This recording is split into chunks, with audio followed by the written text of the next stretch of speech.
Boner Lake. I mean Bone Lake. Finally leaving theaters after almost a month of being inside of them.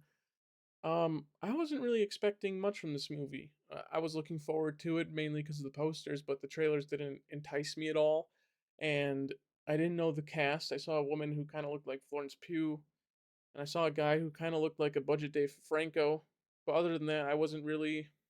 I didn't know much about this movie. I didn't know who the director is, but I found out he's kind of dwelled in horror a little bit, and I think he's done a good job here. I don't think this is anything spectacular, and I don't think this is anything boring. I was gonna call this review Bore Lake, to be honest, half like a good bit into the movie, but as the movie went on, I was like, this was really fun, and I think it'd be disrespectful to call this Bore Lake because this movie was really fun. I enjoyed it a lot, and I'm not gonna discredit it for what it did. This is just a hornier version of Funny Games, and when I mean horny version, I mean extremely horny version.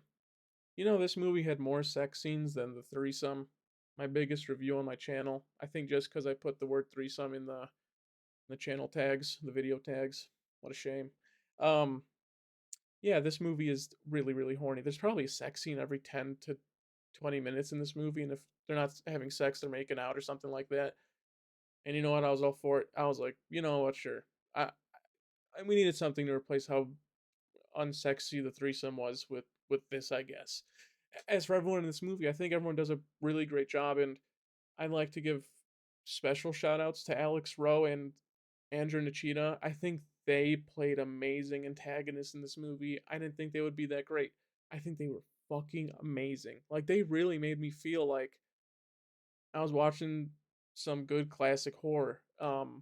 As for the two survivors, Maddie Hassan and Marco Pajosi, I think they were fine. They just did their job. They didn't do anything special. They didn't do anything bad. I think they were just good. But the other two, I really loved, and it definitely plays in the part with the script. I think as the movie went on, the script got better as well, which is great because the beginning of this movie, I was like, I'm out of this. I don't even know if I can sit here for an hour 33. This is unbearable. A lot of the dialogue, which is awful and really slow and slow paced and boring and none of it felt believable. But the movie kept going, and I was like, damn.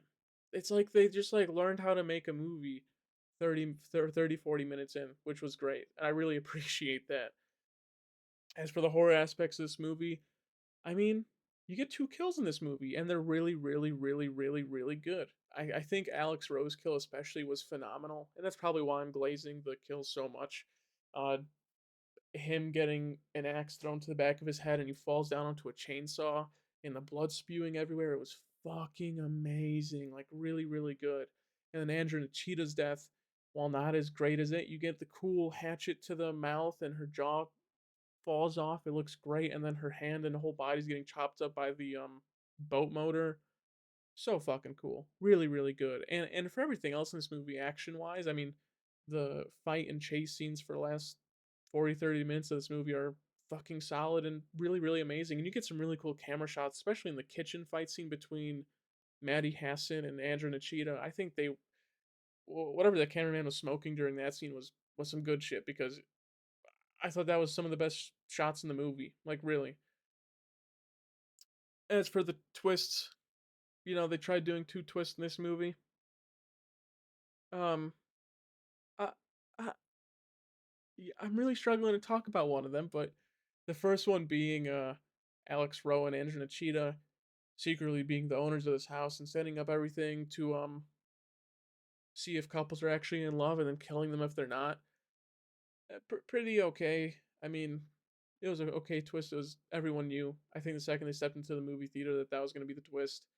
But the main one and the really creepy one, and you know we have the killing and the cutting and the fighting and the blood and the stuff in the lake. That can be all horror. But the real horror about this movie is that Alex Rowe and Andra are an incest couple, and they've been incestually together since they were like 5 years old. It's so fucking nasty. I hate incest. I really hate it. It's why I hate The Godfather Part 3. Um, a lot. Like that movie can look pretty and it can be acted like pretty decently, but I can't watch movies with incest. I think it's fucking gross and weird. And My god, seeing those pictures and the knowing and then the flashbacks of them as kids and stuff, it's just so fucking nasty. That's true horror. It's fucking weird, it's gross. I never want to see that again, to be honest. Bone Lake really fun. I'm sick of incest. This was a very horny movie. Very, very horny movie. Very sexual and horny. Um, yeah, let's just get to the review. Like I said, I was gonna give Bone Lake and call it Boar Lake a 3 out of 10. I'm giving it a 6 out of 10. I actually really enjoyed it. As the movie went on, it just kept getting better and better and better and better. Every single thing. I think the acting, the script, the camera, even the way this movie looked, especially during the nighttime shots, looked pretty damn decent. It just bit too safe for me. Something like Funny Games felt more dangerous, and I understand they're trying to go for the romantic angle of this movie, and I think that's probably what's making me hold back how much I enjoyed it. And the first 30 minutes of this movie just being really, really bad. Um, I really just didn't enjoy the first 30 minutes. The stuff with Manny Hassan and Marco Pajosi figuring out their all sexual life and then getting to the house, the beginning of the when they get to the house, it's just so bad. I really just didn't like it, and I was really what I really didn't expect the movie to get better after the first 30 minutes, but it picked up immensely, like immensely, and it saved this movie. So if you haven't seen Bone Lake, it is Halloween. It is a horror movie. I think you should check it out. It's actually pretty decent. I wasn't expecting much out of this movie, and that says a lot. If you haven't seen Bone Lake, I think this is the last day in theaters. So you're gonna have to watch it another way. Not gonna say how.